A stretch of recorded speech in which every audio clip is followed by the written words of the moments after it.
కేసీఆర్ గారు కొట్లాడకపోతే తెలంగాణ వచ్చేదేంటి చెప్పండి. కొట్లాడి తెచ్చుకున్న తెలంగాణ కోతుల గుంపు కప్పజెప్పినట్టయింది మొదటి 10 సంవత్సరాలు. అంటే బీఆర్ఎస్ కోతుల గుంపా?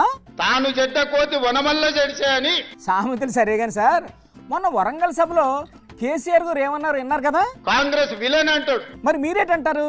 నాకు నిజంగా ఆశ్చర్యం కలిగింది. ఆశ్చర్యం సరే, ఆయన అన్న మాటలకు మీ రియాక్షన్ ఏంటో చెప్పండి సార్. మేము తెలంగాణ ఇస్తే 10 ఏళ్ళు నువ్వు తెలంగాణ ముఖ్యమంత్రి అయి దోసుకొని కాంగ్రెస్ ఇచ్చిన తెలంగాణలో నువ్వు లబ్ధి పొందినందుకు కాంగ్రెస్ విలన్ అయిందా? కాంగ్రెస్ అధికారంలోకి వచ్చాక తెలంగాణ ఆగమైందంట సార్. ఆగమైందంటూ ఏం ఆగమైంది? నీ కుటుంబం ఆగమైందేమో. వాళ్ళ కుటుంబం ఎందుకు ఆగమవుతుంది సార్? ఇంకో 10 ఏళ్ళు దోసుకుందాం అనేది మా అర్థాంతరంగా ఆగిపోతే ఆగమైతుంది ఖచ్చితంగా. మళ్ళీ అధికారంలోకి వచ్చేది మేమే అంటున్నారు సార్ వాళ్ళు.